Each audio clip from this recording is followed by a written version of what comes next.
আমাদের আজকের আয়োজন সত্যজিৎ রায়ের লেখা কালজয়ী ছোট গল্প ক্লাস ফ্রেন্ড। সকাল 9:15। মোহিত সরকার সবেমাত্র টায়ে ফাঁসটা পরিয়েছে। এমন সময় তার স্ত্রী অরুণা ঘরে ঢুকে বললেন, তোমার ফোন। এই সময় আবার কে? কাটায় কাটায় 9:30 অফিসে পৌঁছানোর অভ্যাস মোহিত সরকারের।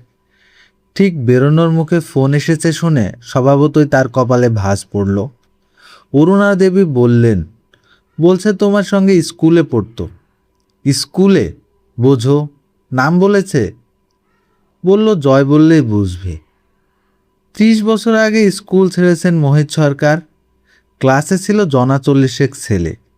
খুব মন দিয়ে ভাবলে হয়তো তাদের মধ্যে জনাভিষেকের নাম মনে পড়বে, আর সেই সঙ্গে চেহারাও। জয় বা জয়দেবের নাম ও চেহারা দুটোই ভাগ্যক্রমে মনে আছে, কারণ সে ছিল ক্লাসে সেরা ছেলেদের মধ্যে একজন। পরিষ্কার ফুটফুটে চেহারা, পড়াশোনায় ভালো, ভালো হাই জাম্প দিত, ভালো তাসের ম্যাজিক দেখাতো, ক্যাসাবিয়াঙ্কা আবৃত্তি করে একবার সোনার মেডেল পেয়েছিল। স্কুল ছাড়ার পরে তার আর কোনো খবর রাখেননি মোহিত সরকার। তিনি এখন বুঝতে পারলেন যে এককালে বন্ধুত্ব থাকলেও এতকাল ছাড়াছাড়ির পর তিনি আর কোনো টান অনুভব করছেন না তার স্কুল সহপাঠীর প্রতি। মোহিত অগাত্যা ফোনটা ধরলেন। হ্যালো। কে মোহিত? চিনতে পারছো ভাই? আমি সেই জয়দেব বোস, বালিগঞ্জ স্কুল। গলা চেনা যায় না, তবে চেহারাটা মনে পড়ছে। কি ব্যাপার? তুমি তো এখন বড় অফিসার ভাই, নামটা যে মনে রেখেছ এটাই খুব। ওসব থাক, এখন কি ব্যাপার বলো। একটু দরকার ছিল, একবার দেখা হয়? কবে? তুমি যখন বলবে। তবে যদি তাড়াতাড়ি হয় তাহলে আজই করো। আমার ফিরতে ফিরতে 6টা হয়। 7টা নাগাদ আসতে পারবে? নিশ্চয়ই পারবো। থ্যাংক ইউ ভাই, তখন কথা হবে। হালে কেনা হালকা নীল স্ট্যান্ডার্ড গাড়িতে অফিস যাবার পথে মোহিত সরকার স্কুলের ঘটনা কিছু মনে আনার চেষ্টা করলেন।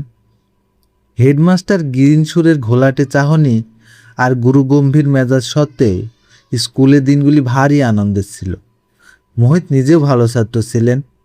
শঙ্কর, মোহিত আর জয়দেব, এই 3জনের মধ্যেই বেশি রেষারেষি ছিল। ফার্স্ট, সেকেন্ড, থার্ড 3জনে যেন পালা করে হতো। ক্লাস 6 থেকে মোহিত সরকার আর জয়দেব বোস একসঙ্গে পড়েছেন। অনেক সময় এক বেঞ্চিতেই পাশাপাশি বসতেন দুজন। ফুটবলেও পাশাপাশি স্থান ছিল দুজনের। মোহিত খেলতেন right in, Joydeb right out. তখন মোহিতের মনে হতো এই বন্ধুত্ব বুঝি চিরকালের। কিন্তু স্কুল ছাড়ার পরেই দুজনের রাস্তা আলাদা হয়ে গেল। মোহিতের বাবা ছিলেন অবস্থা সম্পন্ন লোক, কলকাতার নামকরা ব্যারিস্টার। স্কুল শেষ করে মোহিত ভালো কলেজে ঢুকে ভালো পাশ করে 2 বছরের মধ্যে ভালো সদাগরি অফিসে চাকরি পেয়ে যায়। জয়দেব চলে যায় অন্য শহরের অন্য কলেজে, কারণ তার বাবার ছিল বদলির চাকরি। তারপর আশ্চর্য ব্যাপার, মোহিত দেখেন যে তিনি আর জয়দেবের অভাব বোধ করছেন না। তার জায়গায় নতুন বন্ধু জুটেছে কলেজে। তারপর সেই বন্ধু বদলে গেল যখন ছাত্রজীবন শেষ করে মোহিত চাকরির জীবনে প্রবেশ করলেন। এখন তিনি তার অফিসের 4জন মাথার মধ্যে একজন, এবং তার সবচেয়ে ঘনিষ্ঠ বন্ধু হলো তারই একজন সহকর্মী।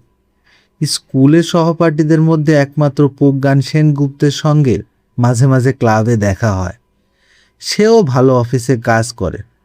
আশ্চর্য, স্কুলের স্মৃতির মধ্যে কিন্তু প্রজ্ঞানের কোনো স্থান নেই। অথচ জয়দেব, যার সঙ্গে 30 বছর দেখাই হয়নি, স্মৃতির অনেকটা জায়গা দখল করে আছে। এই সত্যটা মোহিত পুরনো কথা ভাবতে ভাবতে বেশ ভালো করে বুঝতে পারলেন। মোহিতের অফিসটা সেন্ট্রাল অ্যাভিনিউতে। চৌরাঙ্গি আর সুরেন ব্যানার্জির সংযোগস্থলের কাছাকাছি আসতেই গাড়ির ভিড়, মোটরের হর্ন আর বাসের ধোঁয়া মোহিত সরকারকে স্মৃতির জগৎ থেকে হুড়মুড়িয়ে বাস্তব জগতে এনে ফেলল। হাতের ঘড়িটার দিকে চোখ পড়াতে মোহিত বুঝলেন যে তিনি আজ মিনিট 3 লেট হবেন। অফিসের কাজ সেরে সন্ধ্যায় তার লি রোডের বাড়িতে ফিরলেন মোহিত। তখন তার মনে বালিগঞ্জ গভর্নমেন্ট স্কুলের স্মৃতির কণামাত্র অবশিষ্ট নেই। সত্যি বলতে কি, তিনি সকালে টেলিফোনের কথাটাও বেমালুম ভুলে গিয়েছিলেন। সেটা মনে পড়ল যখন বেয়ারা বিপিন বৈঠকখানায় এসে তার হাতে রুল টানা খাতার পাতা ভাঁজ করে ছেঁড়া একটা চিরকুট দিল। তাতে ইংরেজিতে লেখা, Joydeb Bose as per appointment. রেডিওতে বিবিসির খবরটা বন্ধ করে মোহিত বিপিনকে বললেন, ভেতরে আসতে বলো। আর বলেই মনে হলো, জয় এতকাল পরে আসছে, তার জন্য কিছু খাবার আনিয়ে রাখা উচিত ছিল। অফিস ফেরটা পার্ক স্ট্রিট থেকে কেক, পেস্ট্রি জাতীয় কিছু কিনে আনা তার পক্ষে খুবই সহজ ছিল, কিন্তু খেয়াল হয়নি। তার স্ত্রী কি আর নিজে খেয়াল করে এই কাজটা করেছেন? চিনতে পারছো? গলার স্বর শুনে আর সেই সঙ্গে কণ্ঠস্বরের অধিকারীর দিকে চেয়ে মোহিত সরকারের যে প্রতিক্রিয়াটি হলো, সেটা সিঁড়ি উঠতে গিয়ে শেষ ধাপ পেরোনোর পরেই আরেক ধাপ আছে মনে করে পা ফেললে যেরকম হয়। চৌকাঠ পেরিয়ে যিনি ঘরের ভিতরে এসে দাঁড়িয়েছেন, তার পরনে ছেয়ে রঙের বেখাপ্পা ঢলঢলে সুতির প্যান্টের উপরে হাতা কাটা সস্তা সিটের শার্ট, দুটির কোনোটিও কোশ্চিনকালে স্ত্রীর সংস্পর্শে এসেছে বলে মনে হয় না। শার্টের কলারের ভিতর দিয়ে যে মুখটি বেরিয়ে আছে, তার সঙ্গে অনেক চেষ্টা করেও মোহিত তার স্মৃতির জয়দেবের সঙ্গে কোনো সাদৃশ্য খুঁজে পেলেন না। আগন্তুকের চোখ কোটরে বসা, গায়ের রং রোদে পুড়ে ঝামা, গাল তোবড়ানো, থুতনিতে অন্তত 3 দিনের কাঁচা পাকা দাড়ি, মাথার উপরের অংশ মসৃণ, কানের পাশে কয়েক গাছা অবিন্যস্ত পাকা চুল। প্রশ্নটা হাসি মুখে করায় ভদ্রলোকের দাঁতের পাটিও দেখতে পেয়েছেন মোহিত সরকার, এবং মনে হয়েছে পান খাওয়া ক্ষয়ে যাওয়া অমন দাঁত নিয়ে হাসতে হলে হাত দিয়ে মুখ ঢেকে হাসা উচিত। অনেক বদলে গেছি না? বসো। মোহিত এতক্ষণে উঠে দাঁড়িয়েছেন। সামনের সোফায় আগন্তুক বসার পর মোহিতও তার নিজের জায়গায় বসলেন। মোহিতের নিজের ছাত্র জীবনের কয়েকটা ছবি তার অ্যালবামে আছে। সেই ছবিতে 14 বছর বয়সের মোহিতের সঙ্গে আজকের মোহিতের আদল বার করতে সুবিধা হয়। তাহলে একে চেনা এত কঠিন হচ্ছে কেন? 30 বছরে একজনের চেহারা এত পরিবর্তিত হয় কি? তোমাকে কিন্তু বেশ চেনা যায়, রাস্তায় দেখলেও চিনতে পারতাম। ভদ্রলোক কথা বলে চলেছেন। আসলে আমার উপর দিয়ে অনেক ঝড় বয়ে গেছে। কলেজে পড়তে পড়তে বাবা মারা গেলেন। আমি পড়া ছেড়ে চাকরির ধান্দায় ঘুরতে শুরু করি। তারপর ব্যাপার তো বোঝই। কপাল আর ব্যাকিং এ দুটোই যদি না থাকে, তাহলে আজকের দিনে একজন ইয়ের পক্ষে। চা খাবে? চা? হ্যাঁ, তা। মোহিত বিপিনকে ডেকে চা আনতে বললেন, আর সেই সঙ্গে এই ভেবে আশ্বস্ত হলেন যে কেক মিষ্টি যদি নাও থাকে তাহলেও ক্ষতি নেই, এনার পক্ষে বিস্কুটই যথেষ্ট। ও, ভদ্রলোক বলে চলেছেন, আজ সারাদিন ধরে কত পুরনো কথাই না ভেবেছি জানো মোহিত। মোহিত নিজেও যে কিছুটা সময় দায়ী করেছেন সেটা আর বললেন না। LCM GCM কি মনে আছে? মোহিতের মনে ছিল না, কিন্তু বলতেই মনে পড়ল। LCM হলেন পিটির মাস্টার লালচাঁদ মুখুজ্জে, আর GCM হলেন অঙ্কের স্যার গোপেন মিত্তির। আমাদের খাবার জলের ট্যাঙ্কের পেছনটায় দুজনকে জোর করে পাশাপাশি দাঁড় করিয়ে কে বক্স ক্যামেরায় ছবি তুলেছিলেন মনে আছে? ঠোঁটের কোণে একটা হালকা হাসি এনে মোহিত বুঝিয়ে দিলেন যে তার মনে আছে। আশ্চর্য, এগুলো তো সবই সত্যি কথা। ইনি যদি জয়দেব না হন তাহলে এত কথা জানলেন কি করে? স্কুল লাইফের 5টা বছরই আমার জীবনের বেস্ট টাইম জানো ভাই, বললেন আগন্তুক। তেমন দিন আর আসবে না। মোহিত একটা কথা না বলে পারলেন না। তোমার তো মোটামুটি আমারই বয়স ছিল বলে মনে পড়ে। তোমার চেয়ে 3 মাসের ছোট। তাহলে এমন বুড়োলে কি করে? চুলের দশায় এমন হলো কি করে? স্ট্রাগল ভাই, স্ট্রাগল, বললেন আগন্তুক। অবশ্যই টাকটা আমাদের ফ্যামিলির অনেকেরই আছে। বাপ ঠাকুরদা দুজনেরই টাক পড়ে যায় 35-এর মধ্যে। গাল ভেঙেছে হাড় ভাঙা খাটুনির জন্য আর প্রপার ডায়েটের অভাবে। তোমাদের মতো তো টেবিল চেয়ারে বসে কাজ নয় ভাই। কারখানায় কাজ করেছি 7 বছর, তারপর মেডিকেল সেলসম্যান, ইন্স্যুরেন্সের দালালি, এ দালালি সে দালালি। এক কাজে টিকে থাকবো সে তো আর কপালে লেখা নেই। তাঁতের মাকুর মতো একবার এদিক একবার ওদিক। কথায় বলে শরীরের নাম মহাশয়, যা স্বভাবে তাই সয়। অথচ তাতে শেষ অবধি শরীরটা গিয়ে কি দাঁড়ায় তা তো আর বলে না, সেটা আমায় দেখে বুঝতে হবে। বিপিন চা এনে দিল, সঙ্গে প্লেটে সন্দেশ আর সিঙ্গাড়া। গিন্নির খেয়াল আছে বলতে হবে। ক্লাস ফ্রেন্ডের এই সিঁড়ি দেখলে কি ভাবতেন সেটা মোহিত আন্দাজ করতে পারলেন না। তুমি খাবে না? আগন্তুক প্রশ্ন করলেন। মোহিত মাথা নাড়লেন। আমি এইমাত্র খেয়েছি, একটা সন্দেশ। না, তুমি খাও। ভদ্রলোক সিঙ্গাড়ায় কামড় দিয়ে চিবোতে চিবোতে বললেন, ছেলেটার পরীক্ষা সামনে, অথচ এমন দশা। জানো মোহিত ভাই, ফিয়ের টাকাটা কোত্থেকে আসবে তা তো বুঝতে পারছি না। আর বলতে হবে না, মোহিত বুঝে নিয়েছেন। আগেই বোঝা উচিত ছিল এর আসার কারণটা। সাহায্য প্রার্থনা, আর্থিক সাহায্য। কত চাইবেন? 20-25 হলে দিয়ে দেওয়াই হবে বুদ্ধিমানের কাজ। কারণ না দিলে যে উৎপাতে শেষ হবে এমন কোনো ভরসা নেই। আমার ছেলেটা খুব ব্রাইট জানো ভাই, পয়সার অভাবে তার পড়াশোনা মাঝপথে বন্ধ হয়ে যেতে পারে, এ কথাটা ভেবে আমার রাতে ঘুম হয় না। দ্বিতীয় সিঙ্গাড়াটাও উঠে গেল প্লেট থেকে। মোহিত সুযোগ পেলেই জয়দেবের সেই ছেলে বয়সের চেহারাটার সঙ্গে আগন্তুকের চেহারা মিলিয়ে দেখছেন, আর ক্রমেই তার বিশ্বাস বদ্ধমূল হচ্ছে যে সেই বালকের সঙ্গে এই পৌড়ের কোনো সাদৃশ্য নেই। তাই বলছিলাম ভাই, চায়ে সশব্দ চুমুক দিয়ে বললেন আগন্তুক, অন্তত শখানেক কি শদেরেক যদি এই পুরনো বন্ধুর হাতে তুলে দিতে পারো তাহলে। Very sorry. হ্যাঁ, টাকার কথাটা উঠলে সরাসরি না করে দেবেন এটা মোহিত মনে মনে স্থির করে ফেলেছিলেন, কিন্তু এখন মনে হলো ব্যাপারটা এতটা রূঢ়ভাবে না করলেও চলতো। তাই নিজেকে খানিকটা শুধরে নিয়ে গলাটাকে আরেকটু নরম করে বললেন, সরি ভাই, আমার কাছে জাস্ট নাও ক্যাশের একটু অভাব। আমি কাল আসতে পারি এনি টাইম, তুমি যখনই বলবে। কাল আমি একটু কলকাতার বাইরে যাব, ফিরবো 2-3 পর। তুমি রোববার এসো। রবিবার? আগন্তুক যেন খানিকটা চুপসে গেলেন। মোহিত মনস্থির করে ফেলেছেন, ইনি যে জয়, চেহারায় তার কোনো প্রমাণ নেই। কলকাতার মানুষ ধাপ্পা দিয়ে টাকা রোজগারের হাজার ফিকির জানে। ইনি যদি জালিয়াত হন, হয়তো আসল জয়দেবকে চেনেন। তার কাছ থেকে 30 বছর আগের বালিগঞ্জের স্কুলের কয়েকটা ঘটনা জেনে নেওয়া আর এমন কি কঠিন কাজ। রবিবার কখন আসব? আগন্তুক প্রশ্ন করলেন। সকালের দিকেই ভালো, এই 9-9:30।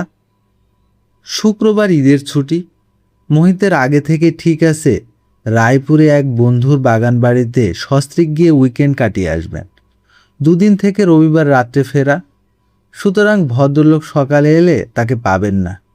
এই প্রতারণার টুকরো প্রয়োজন হতো না যদি মোহিত সোজাসুজি মুখের উপর না করে দিতেন, কিন্তু কিছু লোক আছে যাদের দ্বারা এই জিনিসটা হয় না। মোহিত এই দলেই পড়ে। রবিবার তাকে না পেয়ে যদি আবার আসেন ভদ্রলোক, তাহলে তার সঙ্গে দেখা না করার কোনো অজুহাত বার করবেন মোহিত সরকার। তারপর হয়তো বিরক্ত হয়ে আর আসবেন না। আগন্তুক চায়ের কাপে শেষ চুমুক দিয়ে সেটা নামিয়ে রাখতে ঘরে আরেকজন পুরুষ এসে ঢুকলেন। ইনি মোহিতের অন্তরঙ্গ বন্ধু বাণীকান্ত সেন। আরও 2 জন আসার কথা আছে, তারপর তাসের আড্ডা বসবে। এটা রোজকার ঘটনা। বাণীকান্ত ঘরে ঢুকে যে আগন্তুকের দিকে একটা সন্দিগ্ধ দৃষ্টি দিলেন, সেটা মোহিতের দৃষ্টি এড়াল না। আগন্তুকের সঙ্গে বন্ধুর পরিচয়ের ব্যাপারটা মোহিত অম্লান বদলে এড়িয়ে গেলেন। আচ্ছা তাহলে আসি। আগন্তুক উঠে দাঁড়িয়েছেন। তুই এই উপকারটা করলে সত্যি গ্রেটফুল থাকবো ভাই, সত্যি। ভদ্রলোক বেরিয়ে যাবার পর মুহূর্তেই বাণীকান্ত বন্ধুর দিকে ফিরে ভ্রুকুঞ্চিত করে বললেন, এই লোক তোমাকে তুই করে বলছে, ব্যাপারটা কি? এতক্ষণ তুমি বলছিল, শেষে তোমাকে শুনিয়ে হঠাৎ তুই বলল। লোকটা কে? মোহিত উত্তর না দিয়ে বুক সেলফ থেকে একটা পুরনো ফটো অ্যালবাম বার করে তার একটা পাতা খুলে বাণীকান্তের দিকে এগিয়ে দিল। এ কি তোমার স্কুলের গ্রুপ নাকি? বোটানিক্সে পিকনিকে গিয়েছিলাম, বললেন মোহিত সরকার। কারা এই 5 জন? আমাকে চিনতে পারছো না? দাঁড়াও দেখি। অ্যালবামের পাতাটাকে চোখের কাছে নিয়ে বাণীকান্ত সহজেই তার বন্ধুকে চিনে ফেললেন। এবার আমার ডান পাশের ছেলেটিকে দেখো তো ভালো করে। ছবিটাকে আরও চোখের কাছে এনে বাণীকান্ত বললেন, দেখলাম। মোহিত বললেন, ইনি হচ্ছেন যিনি এইমাত্র উঠে গেলেন। স্কুল থেকেই কি জুয়া ধরেছিলেন নাকি? অ্যালবামটা সশব্দে বন্ধ করে পাশের সোফায় ছুঁড়ে ফেলে দিয়ে প্রশ্ন করলেন বাণীকান্ত। ভদ্রলোককে অন্তত 32 বার দেখেছি রেসের মাঠে। সেটাই স্বাভাবিক, বললেন মোহিত সরকার। তারপর আগন্তুকের সঙ্গে কি কথা হলো সেটা সংক্ষেপে বললেন। পুলিশে খবর দে, বললেন বাণীকান্ত। চোর জোচ্চোর জালিয়াতের ডিপো হয়েছে কলকাতা শহর। এই ছবির ছেলে আর ওই জুয়ারি এক লোক হওয়া ইম্পসিবল। মোহিত হালকা হাসি হেসে বললেন, রোববার এসে আমাকে না পেলেই ব্যাপারটা বুঝবে, তারপর আর উৎপাত করবে বলে মনে হয় না। বারুইপুরে বন্ধুর পুকুরের মাছ, পোলট্রির মুরগির ডিম আর গাছের আম জাম ডাব পেয়ারা খেয়ে বকুল গাছের ছায়ায় শতরঞ্চি পেতে বুকে বালিশ নিয়ে তাস খেলে শরীর ও মনের অবসাদ দূর করে রবিবার রাত 11টায় বাড়ি ফিরে মোহিত সরকার বিপিন বেয়ারার কাছে শুনলেন যে সেদিন যে ভদ্রলোকটি এসেছিলেন তিনি আজ সকালে আবার এসেছিলেন। যাওয়ার সময় কিছু বলে গেছেন কি? আজ্ঞে না, বলল বিপিন। যাক, নিশ্চিন্ত। একটা সামান্য কৌশল, কিন্তু তাতে কাজ দিয়েছে অনেক। আর আসবে না, আপদ গেছে। কিন্তু না, আপদ সেদিনের জন্য গেলেও পরের দিন সকাল 8টা নাগাদ মোহিত যখন বৈঠকখানায় বসে খবরের কাগজ পড়ছে, তখন বিপিন আবার একটি ভাঁজ করা চিরকুট এনে দিল তাকে। মোহিত খুলে দেখলেন 3 লাইনের একটি চিঠি। ভাই মোহিত, আমার ডান পাটা মচকেছে, তাই ছেলেকে পাঠাচ্ছি। সাহায্যস্বরূপ সামান্য কিছু এর হাতে দিলে অশেষ উপকার হবে। আশা করি হতাশ করবে না। ইতি জয়। মোহিত বুঝলেন এবার আর রেহাই নেই। তবে সামান্য মানে সামান্যই। এই স্থির করে তিনি বেয়ারাকে বললেন, ডাকো ছেলেটিকে। মিনিট খানেকের মধ্যেই একটি 13-14 বছর বয়সের ছেলে দরজা দিয়ে ঢুকে মোহিতের দিকে এগিয়ে এসে তাকে প্রণাম করে আবার কয়েক পা পিছিয়ে গিয়ে চুপ করে দাঁড়িয়ে রইল। মোহিত তার দিকে মিনিট খানেক চেয়ে থাকলেন, তারপর বললেন, বসো। ছেলেটি একটু ইতস্তত ভাব করে একটি সোফার এক কোণে হাত দুটোকে কোলের উপর জড়ো করে বসল। আমি আসছি এক্ষুনি। মোহিত দোতলায় গিয়ে স্ত্রীর আঁচল থেকে চাবির গোছাটা খুলে নিয়ে আলমারি খুলে দেরাজ থেকে 4টে 50 টাকার নোট বার করে একটা খামে পুরে আলমারি বন্ধ করে আবার নিচের বৈঠকখানায় ফিরে এলেন। কি নাম তোমার? শ্রী সঞ্জয় কুমার বোস। এতে টাকা আছে, সাবধানে নিতে পারবে? ছেলেটি মাথা নেড়ে হ্যাঁ বলল। কোথায় নেবে? বুক পকেটে। ট্রামে ফিরবে না বাসে? হেঁটে। হেঁটে? কোথায় বাড়ি তোমার? মির্জাপুর স্ট্রিট। এত দূর হাঁটবে? বাবা বলেছেন হেঁটে ফিরতে। তার চেয়ে এক কাজ করো, ঘণ্টাখানেক বসো, চা মিষ্টি খাও, অনেক বইটই আছে দেখো। আমি 9টায় অফিসে যাব। আমায় নামিয়ে দিয়ে আমার গাড়ি তোমায় বাড়ি পৌঁছে দেবে। তুমি বাড়ি চিনিয়ে দিতে পারবে তো? ছেলেটি আবার মাথা নেড়ে হ্যাঁ বলল। মোহিত বিপিনকে ডেকে ছেলেটির জন্য চা দিতে বলে অফিসে যাবার জন্য তৈরি হতে দোতলায় রওনা হলেন। ভারী হালকা বোধ করছেন তিনি, ভারী প্রসন্ন। জয়কে দেখে না চিনলেও তিনি তার ছেলে সঞ্জয়ের মধ্যে তার 30 বছর আগের ক্লাস ফ্রেন্ডটিকে ফিরে পেয়েছেন। এতক্ষণ আপনারা শুনছিলেন সত্যজিৎ রায়ের লেখা বিখ্যাত ছোট গল্প ক্লাস ফ্রেন্ড। ধন্যবাদ সবাইকে।